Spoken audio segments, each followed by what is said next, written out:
Hello and welcome to the Mindful Messenger Show brought to you by the Liberty Beacon Media Project. My name is Amanda Johnson and today we're talking to Dr. Pam Denton about mindful leadership. You guys are going to love this. Dr. Pam Denton is a leadership trainer and coach, empowering business and community with creativity, collaboration, and intuition. Pam discovered early on in life that she was guided by a higher spiritual communication that helps solve the mysteries of positive life change. She receives powerful, life-altering messages from source power and higher self that provides insight into leadership evolution. Dr. Pam's guidance is ahead of the times, always putting her in a space of what we need to do in order to advance humanity through transformation and awakening. Her confidence and powerful message has gained her the trust of business leaders, actors, moms, children, and animal owners. Her heart-centered approach and energetic mindset make her leadership work a combination of transformation, resolution, and awakening.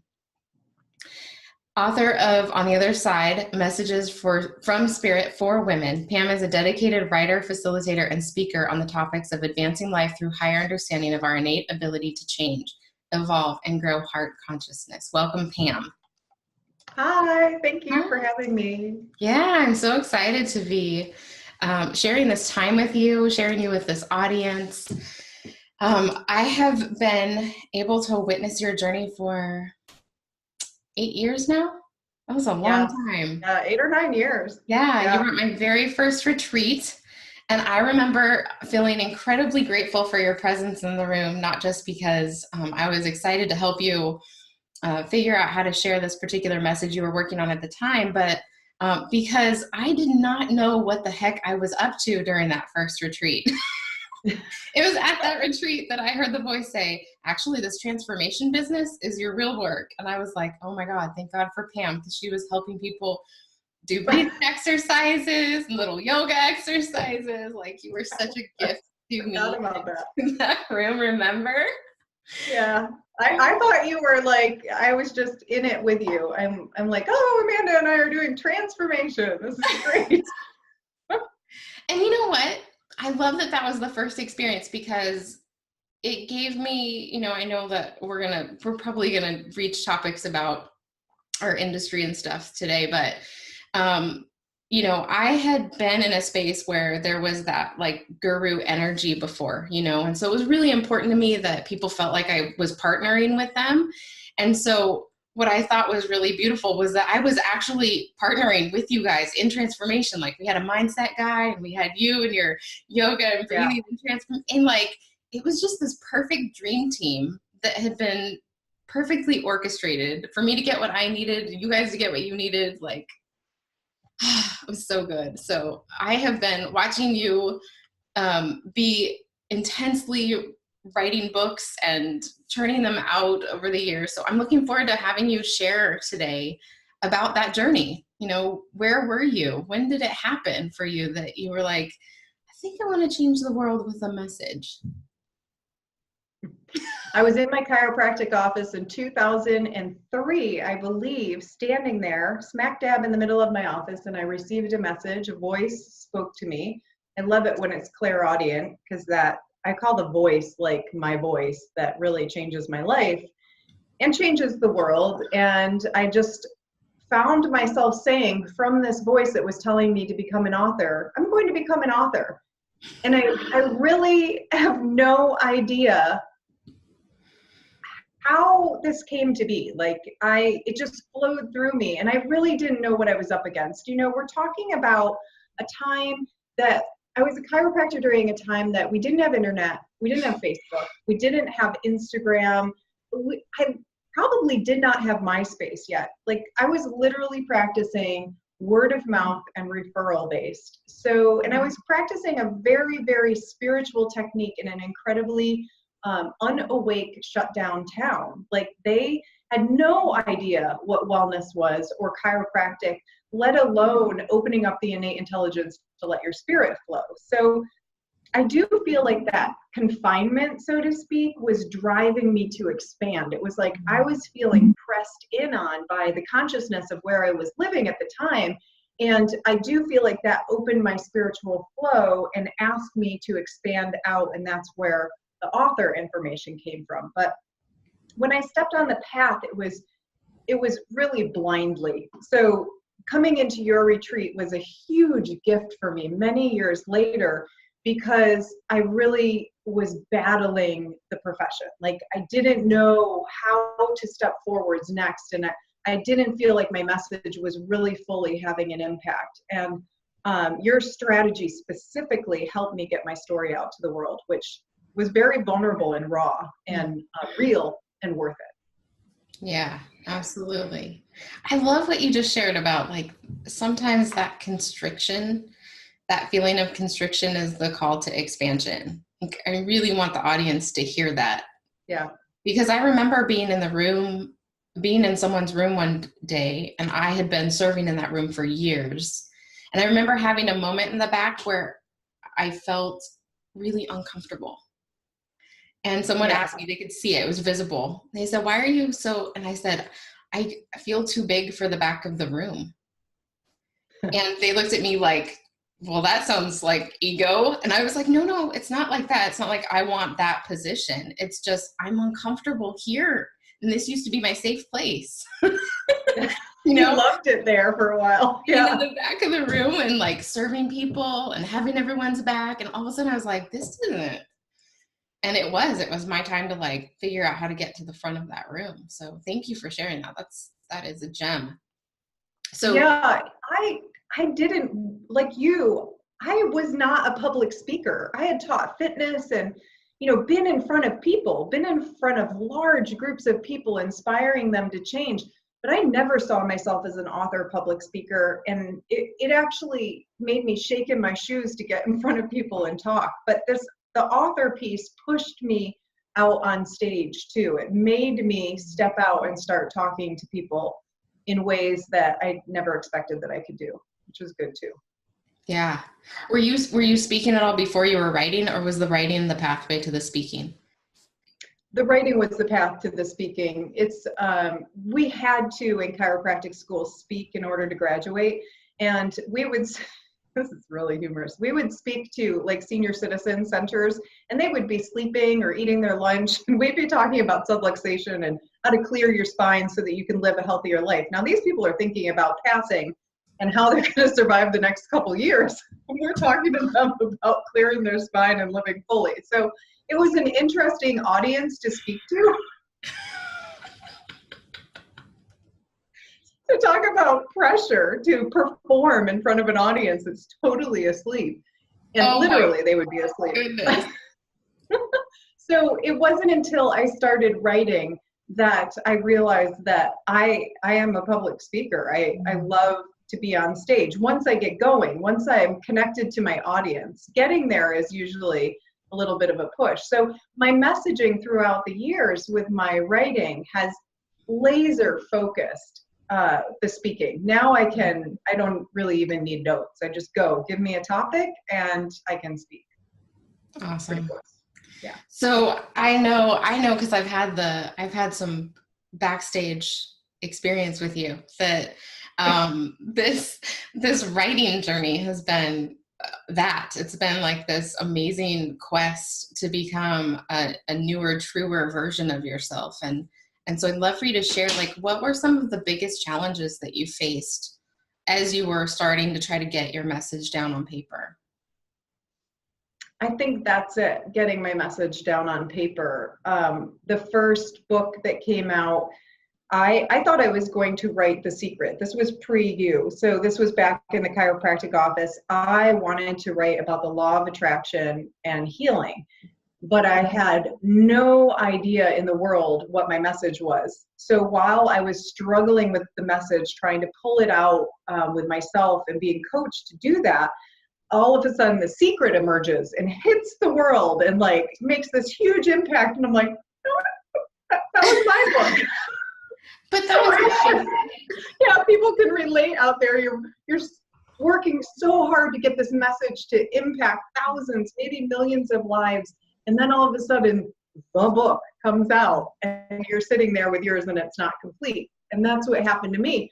And then the book came out. So this was one of the biggest struggles with my ego. My book ended up coming out, and it was about crisis, healing crisis. I'm like, this isn't law of attraction at all. So what I learned is as an author, we have to be okay with the end product and also know that what's coming through us, the message is really meant to be. It is what is supposed to come out. That message from back then is now applicable now in 2018 with a program that I teach on narcissism and the dark side and leadership into your authentic power. So all that information that I wrote on took what? 15 years. 15 years to be more applicable now.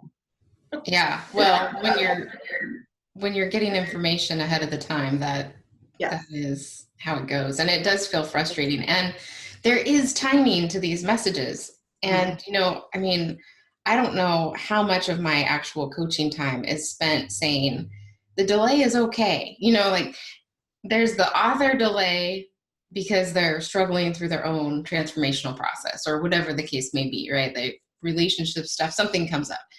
And they finally get the book to the point, and then there are more delays that are completely outside of everyone's control. You know, this person won't sign off on their notary. They can't find a notary. They, you know, it turns into this whole, it's almost comedic to me now. It's like, yeah. And the person, the author is just like, what is wrong? It's like, it's not that it's wrong. It's that there's some final pieces being moved into place on this chessboard that neither you nor I can figure out. Like we have to just roll. It has its own intelligence. It really does. It does seem to. It's true. And we have to respect it. It's like, I have to respect the intelligence of this message, and that there's a higher, because I do channel these messages from spirit, there's a higher meaning to the organization of what's happening, like you're saying. And I am a Taurus. I want to push it through to production. And I have, and that's caused me, that's another struggle. I have pushed, and it's caused me some major crashes and business learning experiences, but each one has been worth it because it's made me stronger as an author and ultimately as a speaker on these topics that I write on. Yeah. And it's funny too, because, you know, for all of the time that I spend, like, let's get this as solid as we can, right? So that you're not feeling like the message is dragging you the heck around. Like, I don't know what's happening, but also where you can find the message. It's like, I was training this morning. It's almost like this message is like a little child that you're trying to raise. You know, it needs boundaries to feel safe enough to get on the paper, but don't let it drag you around. You know? Do not let it drag you around. So we're supposed to pave a path for us too. It's right. It's a path giver. Mm-hmm. Definitely. So what else? I mean, what other things have you encountered along the way with the writing where you just really feel like it's important for people in our audience who are trying to get onto the pages and the stages out there, that they're just really struggling? Because I know, like, most of the people who I attract are people like you who are just, if I could just give up right now and go get a regular whatever, please, right? But they can't rest because it's part of what they're here to do, and they just do not get a pass on it. And I know that's like what I have witnessed for you. So what kind of encouragement do you have for people who are, you know, what have you been through that would encourage them? Wow. You know, what came pouring through is this person right here is nowhere near that person before. If you saw videos, or I didn't have videos at that time, but if you even saw pictures of me, I look different, I perform differently, I have a level of confidence that didn't exist before. I thought I was pretty darn confident. I loved my work. I was a rock star chiropractor. I could rock the nervous system to the next dimension, you know, and help people heal their pain. Literally. So I was, literally, I was confident as a doctor. But there were parts of my soul that were fractured and wounded, and I had done a lot of deep dives before becoming an author too. So I also thought I was emotionally healed. But truthfully, right now, what I realized is I was not fully evolved, and the work evolved me. And by being patient with the process and going through the dark nights of the soul and allowing the marketing to kick me in the butt And, really walking through the process,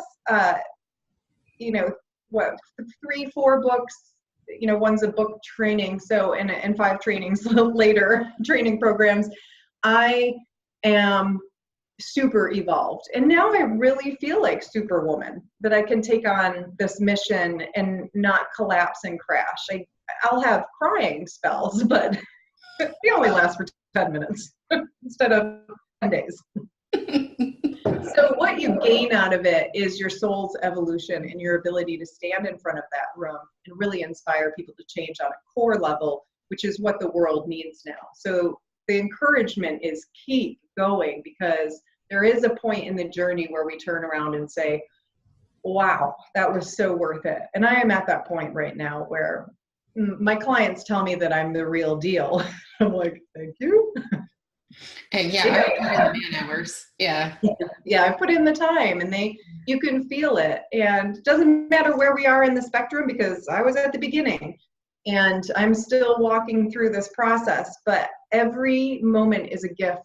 Every moment gives to our soul in ways that, you just can't imagine until you get to that awakening aha moment. So keep going. The other thing that I do want to say is being an author is a lifestyle, and your life has to change and shift into becoming an author. We have weird patterns, like we wake up in the night, we have to stop in the middle of the day. Like our life has to flow with this lifestyle. And I see people resisting the lifestyle because it's different. It's not mainstream, go to your job 9 to 5. It is flow with the creative process. And there was a point in my career that I surrendered to that. I take long walks in the morning to open up my channel, and I honor that. I exercise regularly. I eat right, because I want my writing channel to be fluid and supported. And that became really important to me too. So encouragement to support the lifestyle. It's really important. Yeah, I love that piece about really being aware of the channel that is being used. And I love that you use that term, because one thing that I was thinking while you were speaking was that, I have worked with people all along the continuum of awake levels of consciousness, let's say, right? People who are not really opened up at all, and then people who are so opened up that the organizational piece and the structuring piece is really, really challenging for them. And so I wondered for you, do you feel like writing the book helped you? I don't know if I'm going to say this right, but the way that I kind of saw it while you were talking is like, as this open channel that receives all of this information all the time. Yeah. When that information comes in, it usually bypasses the mind, right? It's usually like not something that you map, that you put into steps, or that anything, it just comes through. And when it comes through, it can change people's lives. But if you want to write a book about it or build a business around it, it requires more structure. It requires an articulation to it. So do you feel like the books were that process for you of kind of articulating everything that you already knew? Yeah. But meaning bringing structure to my business? Yeah, to your business, and even to your own thinking, like to your own transformational process. Like, were you doing all of this really intuitively, and then having to figure out how to tell people how you were doing all of this intuitively, or what was happening through that process? Ooh. Well, a couple things came to mind, and I think I'm going to answer your question. It did structure the flow of the information. The book structured the flow of information, and every book gets easier to write because the structure becomes stronger, and each structure built on the next. So as this intuitive, we'll say garbage in the beginning came through, because my first editor called it Russian. She was like, I don't even understand, you are speaking in tongues. So that's how it came through us at first. Second book came through as almost this lofty, here was my experience, and this is how I see it, and this is what you can do, kind of Mary Poppins. And then the third book came through So, and in between there was a training program book. So, and that one was lofty too. It was too like, woo. So the fourth book actually was rock solid. Like I structured it in a way that made sense. So it does structure your flow plan of how you deliver so that the information becomes more and more digestible to people. My ultimate goal is that people use the work. I don't want someone to pick up my book and be like, I don't know what to do with this. I want them to actually use the exercises. So with this book, I get more feedback, messages from spirit on, whoa, I read it from front to back, and now I'm going through it again, and I'm working the exercises, and now I really want to coach with you. So the stronger my structure began, and the more sure I became of myself with that structure, the more it enhanced and monetized my business. So it really was worth it, because now someone can pick up my book, know how I coach and how I deliver my message, and either want to work with me or say, I have had people say, I'm not ready to work with you. Your work is somewhere that I'm not. So that's good too. You know, they're able to discern if I'm the right coach for them. Yeah, and that's a really big deal. I mean, it's funny because it can sound like a bad thing, like I'm not ready to coach, like people are qualifying themselves out of your space. But if you've worked with enough people who aren't your people, you know that is such a gift. You know, I have a call series on my website that I've had a ton of coaches say, you should be monetizing that. And I'm like, no, because if people make it through that, then they know who I am, how I roll, what they're really going to be up to. And if they still sign up, then they're ready. And if it takes them 6 months to get through the call series, that's fine. But at least I know they're ready. Yeah. And that means everything when you're doing work as deep as you are. Yeah. What I'm noticing especially is that the people who do work with me are showing up with the tools. They've broken through their abundance blocks. They've worked with this coach and that coach and that coach and that coach. Whereas before, they would show up so fresh to the work, and I'd be like, oh, whammo. Like I said, I was a rock star chiropractor who could rock the nervous system. I will help you shift your patterns. And now, you know, people really understand that. Like, you're going to come do this work, your world is going to change, and you're either going to raise your hand or not. And that's so cool. I'm like, yay. Yeah, it's a good thing. One of my mentors said that your message should be strong enough and bold enough and articulate enough that you have only two groups of people. You have people who are running towards you and people who are running away, like nothing lukewarm. If they just are looking at you blankly, your messaging is bad, you know, because they can't see themselves anywhere, right? That's what I've been there in the blank. Yeah. I just thought people were blank that time, and it wasn't the senior citizens. They were blank. But yeah, I've had blank groups in my yoga classes and blank groups in my trainings, and that's not the feeling that we want, the blankness. You want people to engage with you and really get, work it out and get into the grit of what you're doing. And that's what writing can offer you, the authors. And for the people reading your message, it offers them the life change that is absolutely right on for them at that moment. Yeah. Yeah. And when he said that, it made me wonder, like for myself, and then obviously I'm always thinking about this for my clients too, is like, and I asked him, I remember at the first event with him, I said, so, he talked about people like running towards you because you have this very strong message, but what about the people who are running away from you? Like, that's the part that hurts me. Like, oh, I don't want to offend people. I don't want to be too, all of those childhood messages for me of being too loud and too sassy and too mouthy and too truthful. Like, shh, shh, shh. So me, like, really being clear and bold with what's coming through for me does make people run. And it reminds me a little bit too much of that happening when I was little. It makes me, So do you feel like that's, you mentioned like the confidence coming forward as you've articulated this. Did you have to deal with any of that feeling of the visibility? Oh, yeah. the repulsion that sometimes happens when you really put your flag in the ground? Yeah, the first round of that was Love, Sex, and Money, which was the book that came out of your retreat. And it was my story of how I think that there are three, or I experienced in my life that there are three unifiers and transformers in your life when you look at love, sex, and money. And that word sex on the cover of my book for me, because of who I am, for some reason, caused a repelling. Yet I follow sex coaches who have an attractor factor over it, and they attract all these people because they put sex on the cover of their book. For me, it was like people were running from me, and that's how I felt. That was my perception. Another place that I felt in my path that people run from me is that big, bold energy. I have huge energy, and I hold it back. I have massive transformational flow.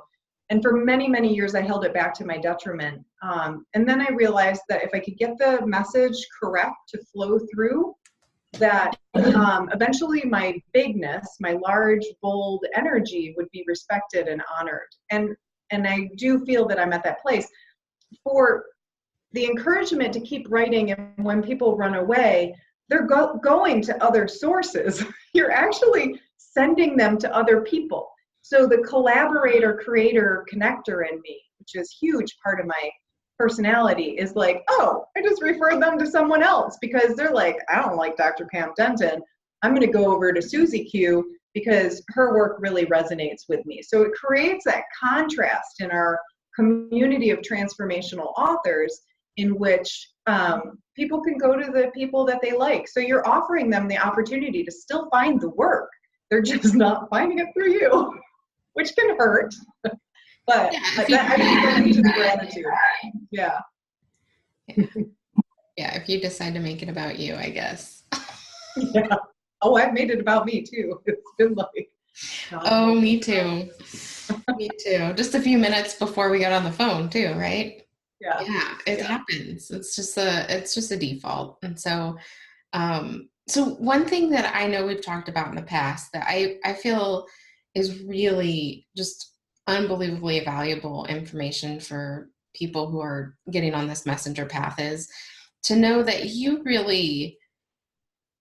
that piece about making it a lifestyle, and it's one thing when we're on the journey on our own, but it's another thing when we've started this quest and we have a husband and children and people that we're responsible for in one way or another. So how have you navigated that? Like, what tips and tools can you share with our audience about, because I mean, you probably went, how do I say it, like more intensely in that direction than most of my clients. Most of my clients are like trying to fit writing into the rest of their lives, right? Until they figure out like, oh, I like this and maybe I'll spend a week on this or something. But you were like, no, this is my path right now, which makes everything shift. But the thing is that happens for everyone anyways, just in a more minor experience, in a more of a minor shift. So what do you recommend for people who are starting to see their loved ones look at them like an alien a little bit? Oh, God, I know. Hang in there. I have to share this funny story before I jump into that. Because I channel the future, and if any of you follow the medical medium, the information at the beginning of his book is very similar to my story, in which we're channeling futuristic information that will help our planet. So, I mean, I was really channeling futuristic information to the point that I thought with my husband that the paycheck was going to be quite large in the beginning. And so I convinced him of that. Like, I literally communicated this. And because I'm bold and confident, I'm like, honey, don't worry. I got this. I'm going to be an author. We're going to be making money. This book is going to drive this huge stage. We will be fine. In fact, let's go buy this car. Literally, that was my attitude in 2005. And so he really believed me, and we went through some very rocky points in our marriage where that was not the case, because again, I was out in my future vision and I didn't realize as a channeler what I was doing. Like, I had to awaken to that through my own writing process, that I was really 10 years out, pulling information into my present moment, and that it would take time for society to catch up to the rhythm. So I went through some rough spots with him, and I can tell everyone this, that the most important thing is stay confident, don't lose your confidence, but communicate every step of the way, the hardships that you're facing, what you're dealing with, and most importantly, keep your passion out on the table with your partner and your family, and allow them to share in your passion, and maybe even come to one of your initial talks, or like if you have kids. My kids were part of my wellness facility that was tied into my book, and they got to experience me as the healer and the author a little bit. They at least gave them the strings to stay attached to me, because it's scary sometimes. You feel like your relationship's going to implode because you've started on this new path and you're not sure if your relationship's going to make it. And I've been through many moments of that where Randy looks at me like I have 5 heads. And he's like, here she goes again, like literally 5th round, here she goes. And I have no control of this because I know she's driven by a higher power, but I'm not happy with her choices because it's affecting our bank account. Yeah. So I had to stay really raw, honest, and real with him and my family. My kids kind of just come along for the ride, but I've even had outside family members financially support me.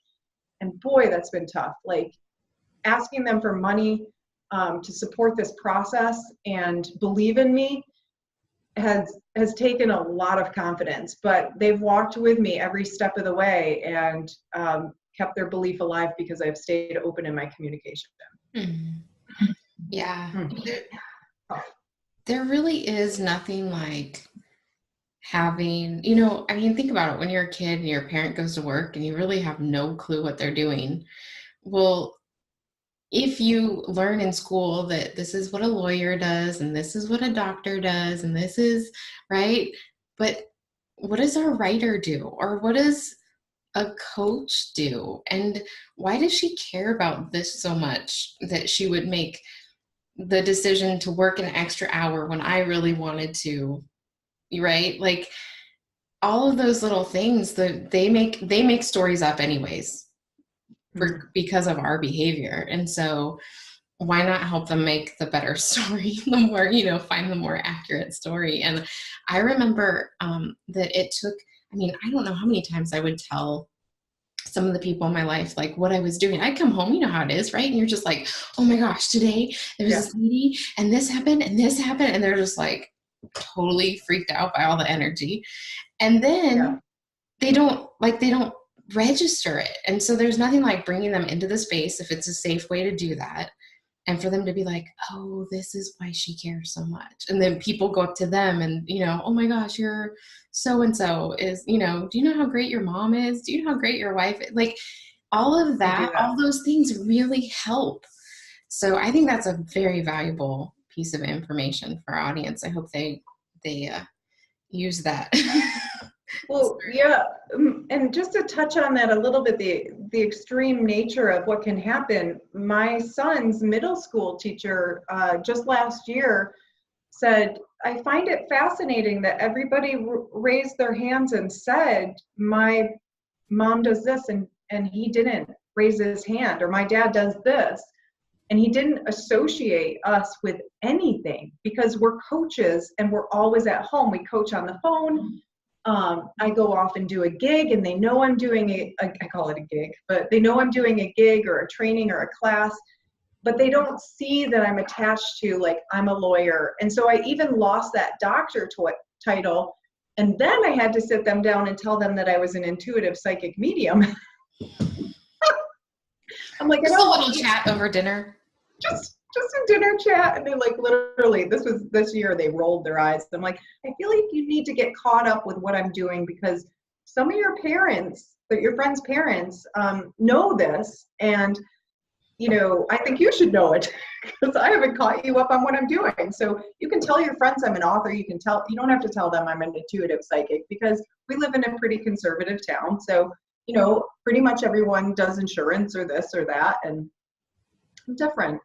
So is my husband. He's a coach too. So we're both different. And and your family just needs to be filled in, like what you're saying. Mm-hmm. Yeah, and it It's makes fun. them, and they also get to do things like once they understand what you're up to, then they're happier to help, right? Like, I need to work an extra hour. Can someone please handle dinner? Like this is just the way. It makes it more of a team project than us feeling like we're the lonely ones out there holding this vision all by ourselves, because that's exhausting. These visions are big, right? I mean, it's and then if you don't get that at home, but you go to another community and you get some of that support, then you're in really weird waters, because now you're connecting with this group of people and kind of feeling not supported over here, and that can create all kinds of problems, let's say. Yeah. The feeling of disconnect Mm-hmm. or reconnect. Mm-hmm. Exactly. So I know that one of the things that we talked about very early on in our coaching process was this idea of the inner upgrades.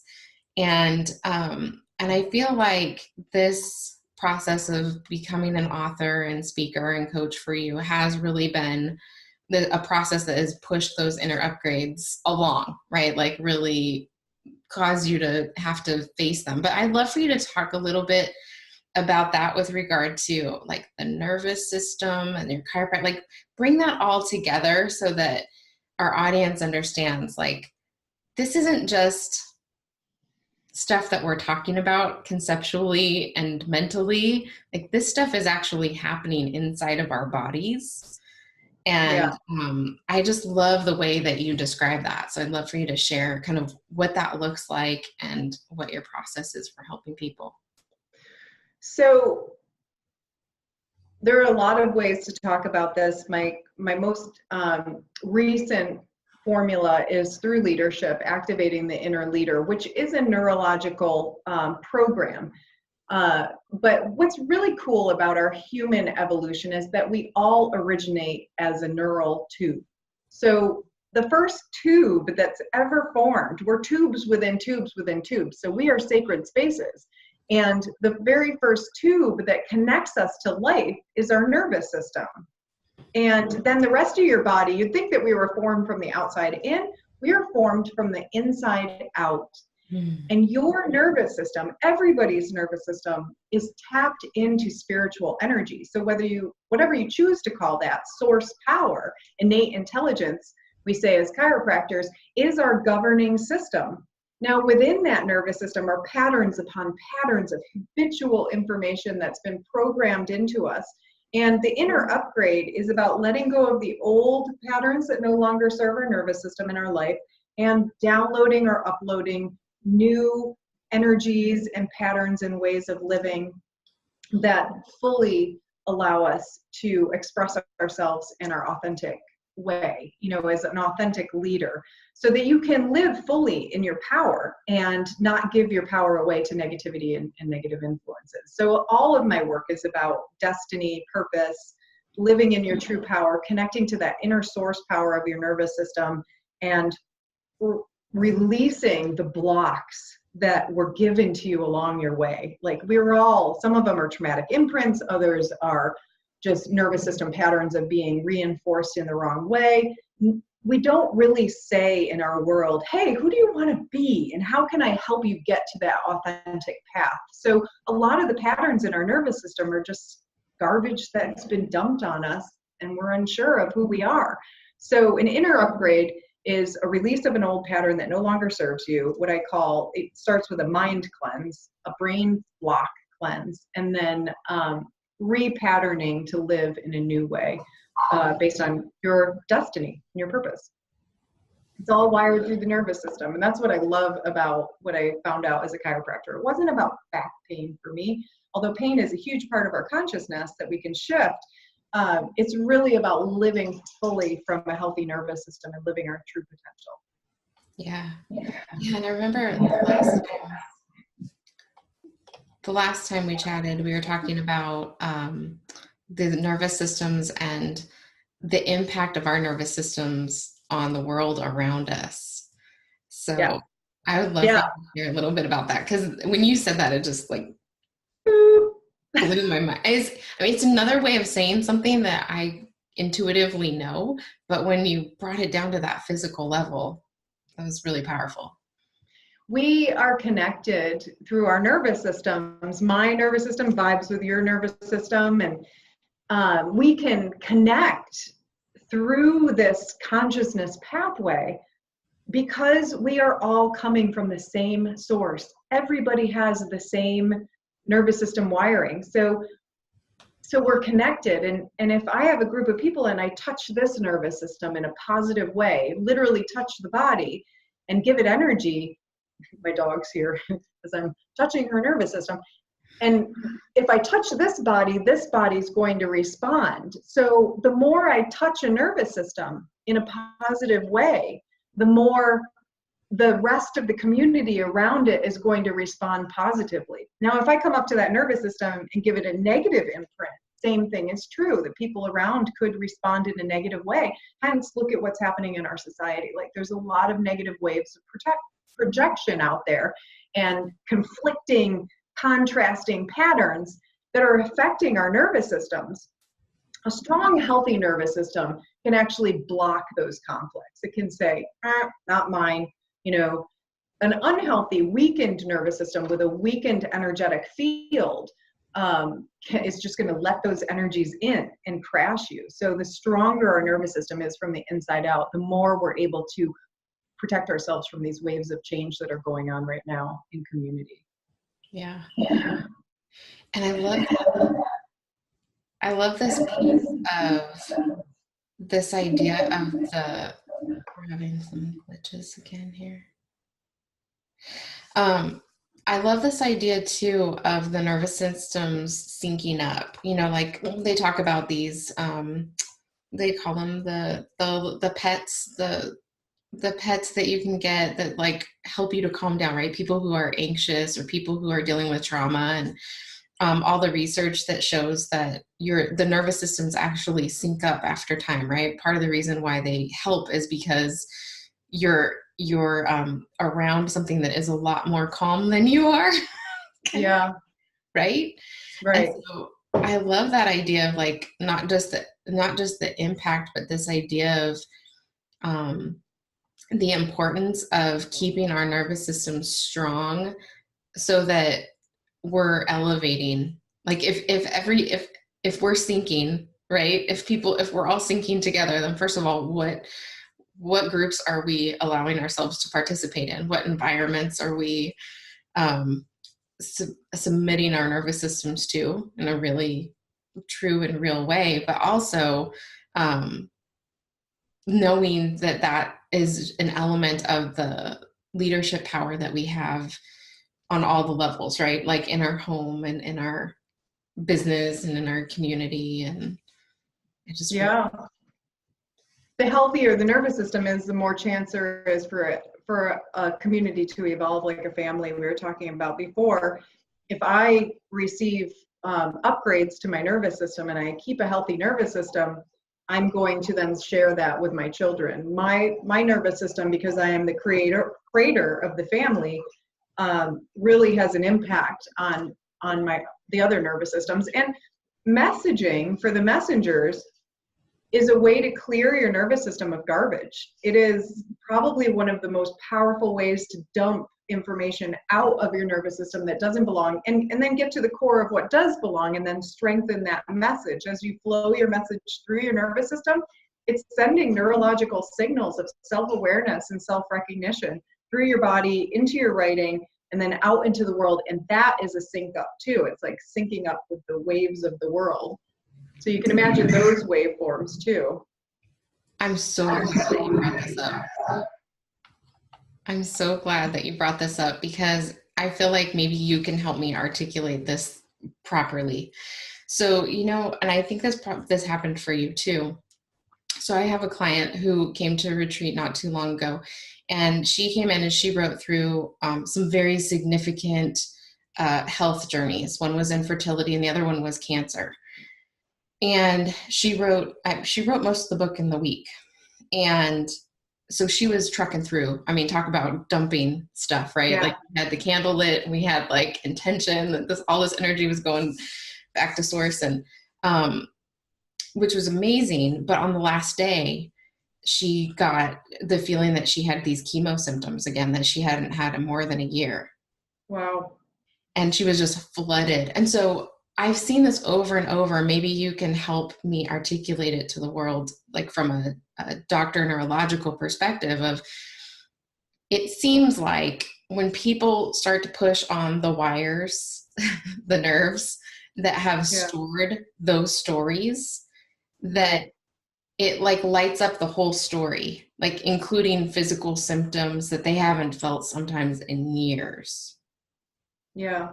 And your brain can actually find it again, because there's only so much that the self-awareness center of the brain can pay attention to at once.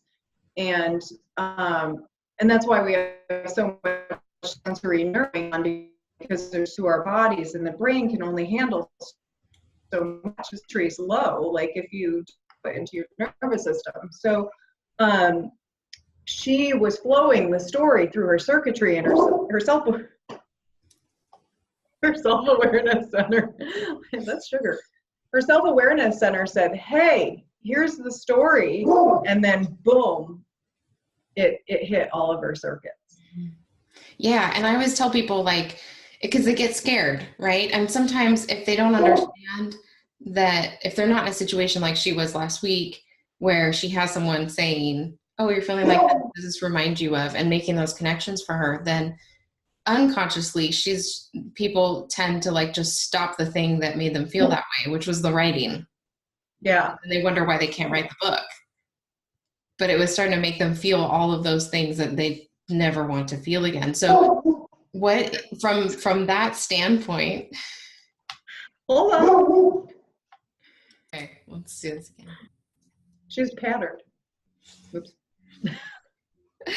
So I wanted to see if you could help me to articulate this thing that I've been witnessing over and over to the world. And I've tried to get close, and I think I am close. But one of the things that I see for people who have a significant, especially the health journey, is the easiest one to see this neurologically. But it's like once they begin to write back into that story where they were feeling those symptoms and they were experiencing that pain, they will start to report to me that they're having those symptoms again. And oftentimes they'll use that over the years. They've kind of used that as like, I'm going to back off of this because this is scaring me. I don't actually want to go back to this story. And so I had this client last week when I was watching her write herself through a cancer journey that ended, it was really fresh. It ended last July.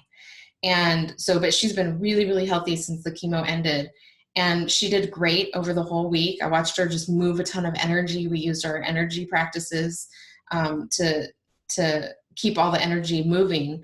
But on the last day, after she finished and closed her notebook, she went upstairs and she came down feeling totally ill, as if she was like on her day 5 of her chemo treatments.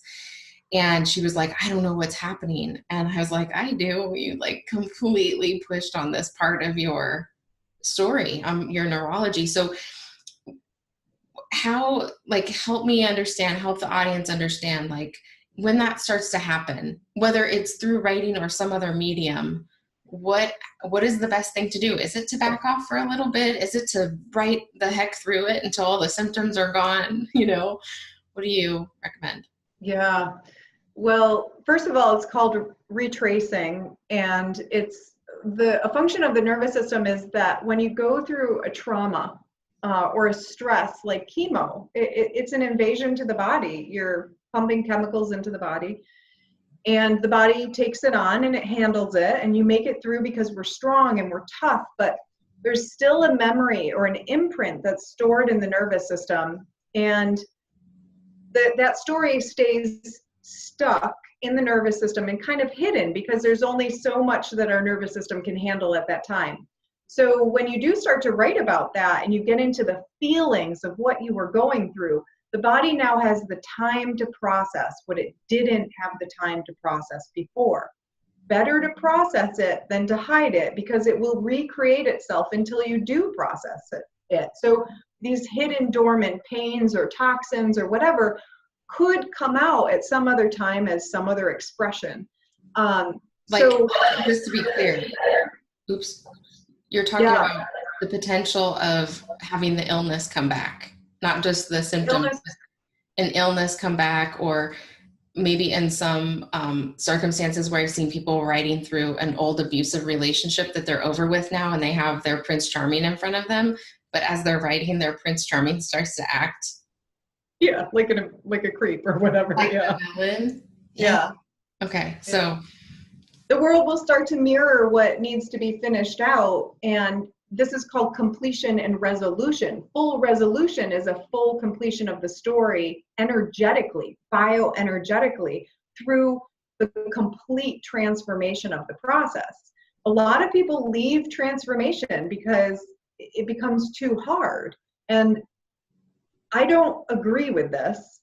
Personally, I feel like go through to resolution. However, have a coach like yourself or mine, or me, or mine coach, that is going to take you through the process and hold your hand and nurture you through this, because it is painful. These stories that haven't fully expressed themselves, fully emoted themselves, fully felt themselves, can be hard to bear.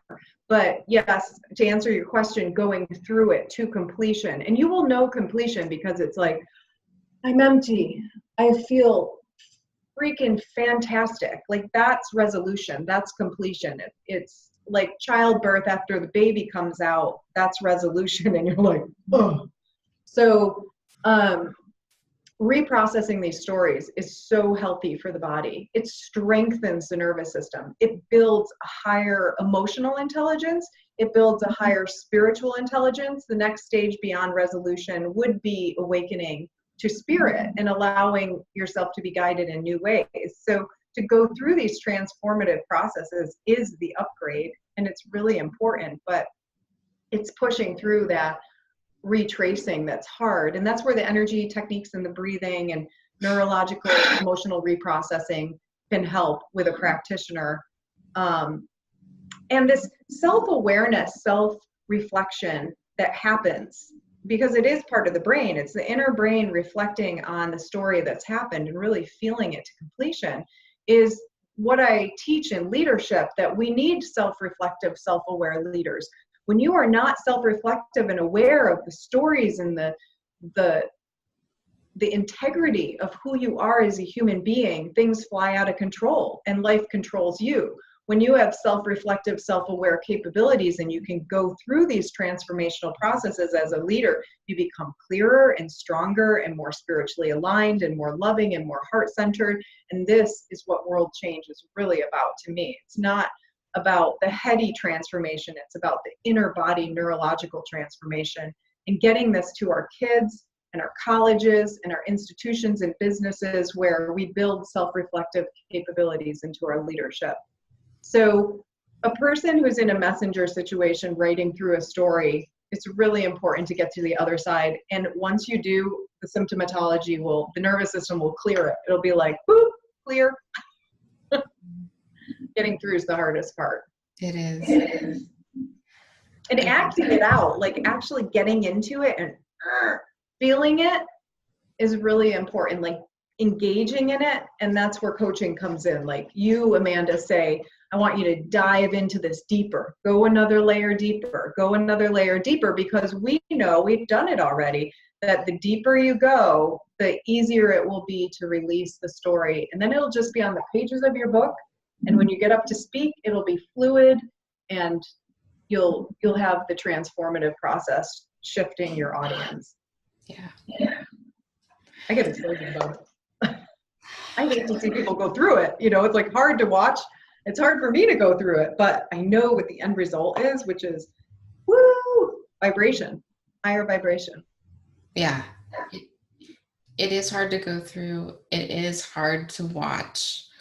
And I'm super grateful for like this very physical way of understanding it. Because again, this is one of those things that I've been witnessing and trying to figure out, like, how do you tell people it's okay. I know you're having these symptoms again, but you just need to keep writing. And then they're like, I don't know if I trust you anymore.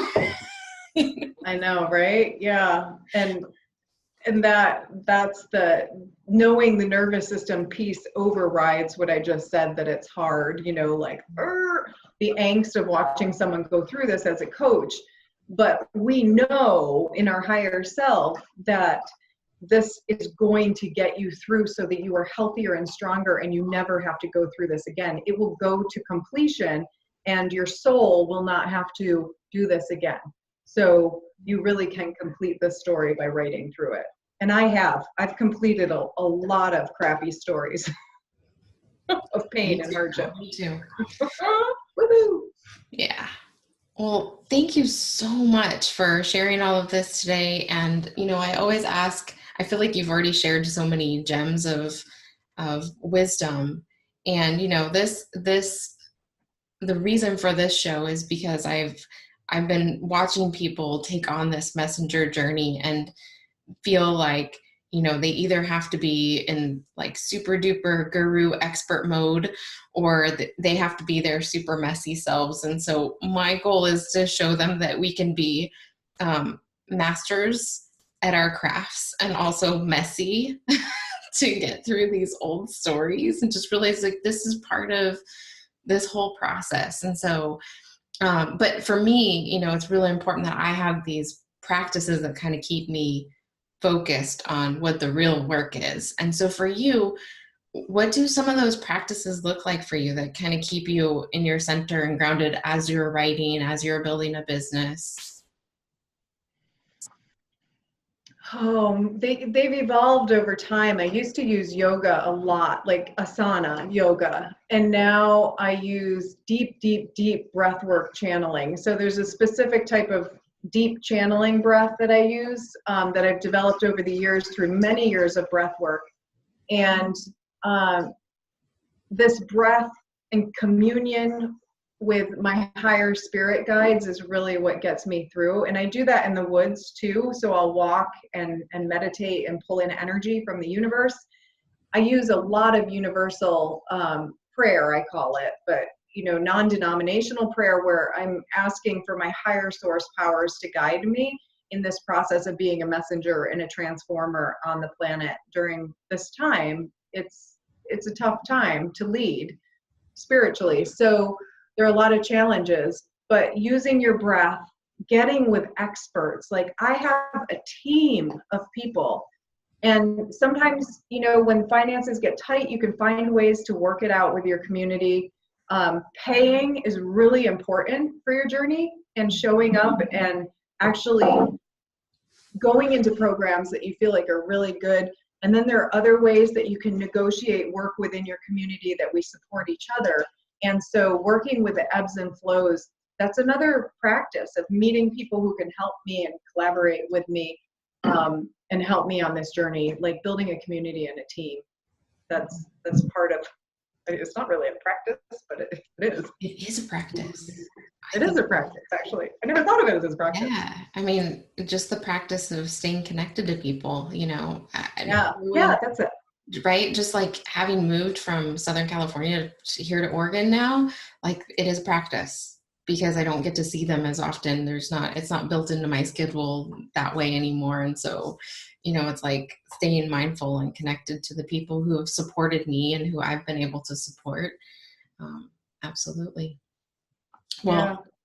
thank you so much for sharing your wisdom today. I'm just really grateful to you. I'm grateful for what you've brought to my path. And before we go, I have some rapid fire questions for you. Good with them? What's going to come through? Yeah, let's do it. Okay. What was the first book or message that changed your life?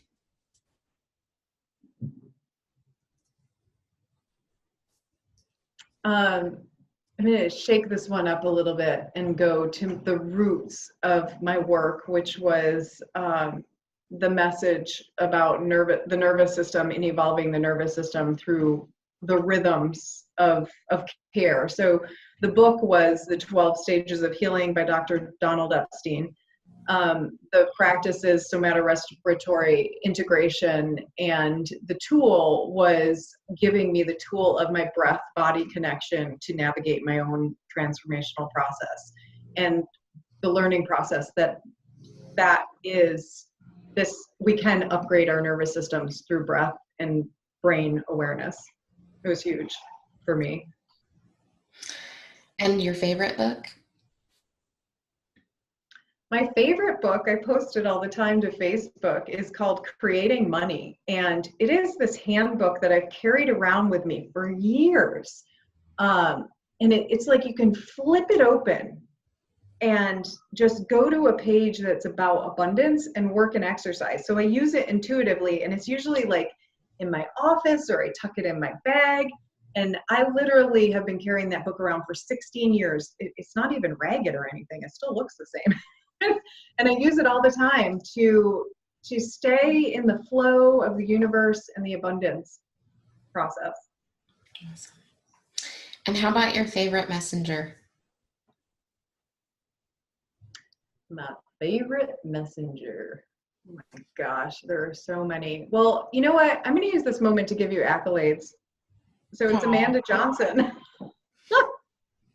I didn't get a chance in this series, in this interview, to say how much your retreat changed my life. And it really did. I was coming out of losing a business. I stepped on to fully becoming an author, like 100% let go of the brick and mortar facility of being a chiropractor and yoga studio owner, and realizing that I had a really powerful message, like that I needed to do this alone without my business and my brick and mortar business. So I flew into your retreat from New York State to California, and I met your message. And your message was about sharing your story, and then what have you learned from that story, and how can other people apply it to their life? And that formula I've used over and over and over again. So thank you. You're welcome. It's been my pleasure. And so how can people connect with you? I know we're going to put up all of the links and everything to your books and to your website, but really quick, how do you prefer they connect with you after this? The easiest way is through my website, pamdenton.com. And I have a Facebook page and Instagram, Dr. Pam Denton. My Instagram is Pam Denton, or Pam K. Denton. And I'm also the founder of the Intuitive Expo. So the intuitiveexpo.com. It is a national expo for teaching transformation and awakening through the intuitive process and helping wellness awareness. So that is a new project in the past 2 years, and it's going fantastic. We're going to be in New York City in September with a huge panel of amazing speakers and readings and healers. So you can contact me through the Intuitive Expo as well. That's awesome. Well, thanks again. Thank you so much. Thank you to my listeners for joining us. I would love to hear from you, what you're taking away from this conversation and the others. And I also want to thank our sponsor, sitechisel.com, and remind you that they're offering a 10% discount to my listeners when you use the code MINDFUL10. So for today, that's a wrap. Thank you, Pam. All right. Take care. Thanks.